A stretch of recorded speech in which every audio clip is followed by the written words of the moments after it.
నువ్వు as a ఎంపీగా నువ్వు మాట్లాడు. ఏమని, ముఖ్యమంత్రి గారు మా పనులు అయితే లేవు, ముఖ్యమంత్రి గారు మాకు అపాయింట్మెంట్ ఇవ్వండి, ముఖ్యమంత్రి గారు మాకు పనులు చేయండి అని నువ్వు అడుగు. అరే ఈటెల రాజేందర్, నేనంటే నీకు ఎట్లా బాధ ఉందా లేదా? ఇప్పుడు ఇది మీడియాలో వస్తే నువ్వు కావాలంటే మళ్ళీ నన్ను తిట్టు, నేను మళ్ళీ ఎట్లా తిడుతున్నా నీకు చూపెడతా. మళ్ళీ నీకు అది కూడా ఆప్షన్ ఇస్తున్నా, తిట్టు. నీవు పెద్ద నీదే పెద్ద పర్సనాలిటీ కాదు, నీ అయ్యే పర్సనాలిటీ, నీకంటే పెద్ద పర్సనాలిటీ నాది.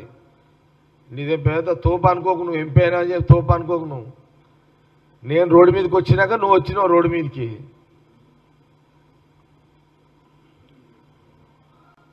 లేకపోతే నేను అండర్ గ్రౌండ్లో పని చేసిన తక్కువ తుపారే నీ అమ్మని తుపాకులు మేము ఓపెన్లోనే పట్టినాం రా నాయన.